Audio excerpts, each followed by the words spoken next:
बोलो वृंदावन बिहारी लाल की जय। जय श्री कृष्ण भगवान की जय। आज मैं आपका वर्षा ऋतु और शरद ऋतु की क्रीड़ा, भगवान क्रीड़ा करते थे, क्रीड़ा माने खेलते रहते थे। तो सुखदेव जी बोले, इस प्रकार गोपों ने अपने को दानव से बचने तथा प्रलंबासुर के वध करने का श्री कृष्ण रामचरित अपनी स्त्रियों को सुनाया। जब ग्वाल और गोपियों ने यह बात सुनकर अचरज किया और ब्रज में आए श्री राम कृष्ण को देवोत्तम माना, इसके पीछे सब जीवों को उत्तम करने वाली तथा जीवन देने वाली वर्षा ऋतु आई। सूर्य चंद्रमा के सेनापति उनमें नए जलद सावन में भरी हूँ विमान घुसरत भरे तोयके, शोभा बरसाने ने ना बखाने जात कहूँ भांति, आने हैं पहाड़ मानो काजर के ढोई के, घन सो गगन छयो तिमिर सघन भयो, देखना परद गयो मानो रवि खोई के, चारि मास भर घोर निशा को भस्म करी, मेरे जान यही ले रति हर ना कोई। मंडल बनने लगा, जैसे बरसात होती तो मंडल बनते, आकाश में हलचल मचने लगी। आकाश में सांवली घटा, जब बादल घेरने लगते हैं तो क्या होती है, सांवली घटा, जिसमें बिजली चमकने लगती, कड़कड़ाहट होने लगी। उस समय एक आकाश मंडल तीनों गुणों से ढके हुए जीव के स्वरूप की भांति शोभा देता था।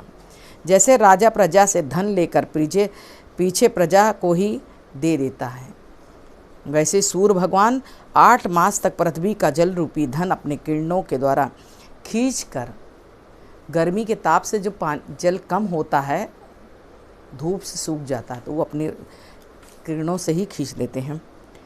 दयावान पुरुष दुखी देखकर सुखी करने के लिए दया से कंपित होकर अपना जीवन त्याग देते हैं। वैसे ही बड़े बड़े मेघ बिजली रूपी आँखों से जगह को तप्त देख वेगवान वायु से कंपित होकर अपना जीवन छोड़ने लगे।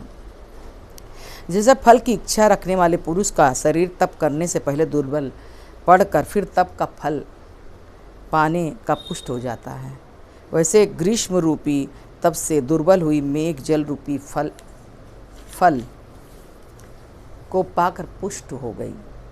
जैसे कलयुग में पाप के प्रभाव से वेद गुप्त होकर पाखंड का प्रकाश हो जाता है, वैसे प्रदोष के समय अंधकार से ग्रह छिप गए और जुगनू प्रकाश करने लगे। जैसे मौन धारण किए हुए शिष्य नित्य कर्म से अवकाश पाने पर गुरु की वाणी सुनना पढ़ना आरंभ करते, वैसे मेघ का शब्द सुनकर, मेघ माने जो जल बरसता है, सुनकर मेढक बोलने लगते हैं। जैसे अजितेंद्रिय पुरुष का शरीर धन तथा संपत्ति मर्यादा छोड़कर उल्टे पथ को जाता है, वैसे तत्काल सूख जाने वाली क्षुद्र नदियों का जल मर्यादा छोड़कर उल्टे मार्ग में बढ़ निकलता है।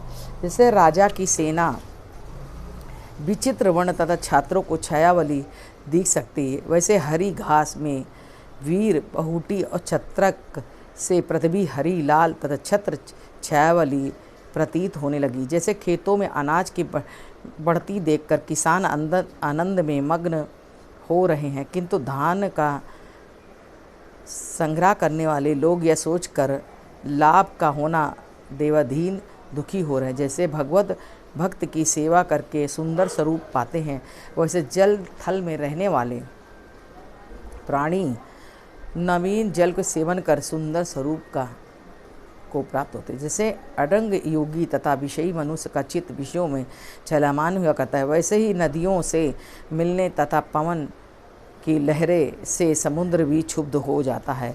जैसे भगवान में चित्त लगाने वाले भक्त पुरुष दुख पड़ने से व्यथा नहीं होते, वैसे पर्वत वर्षा की धारा पड़ने से व्यथित नहीं होते। जैसे अभ्यास न करने से समय बीत जाता है, ब्राह्मणों का पढ़ा हुआ वेद भ्रमपूर्ण हो जाता है, वैसे लोगों का आवागमन रुक जाने से तथा घास से ढक जाने का रास्ते भी भ्रमपूर्ण हो जाते हैं कि भाई गड्ढा है कि नहीं है।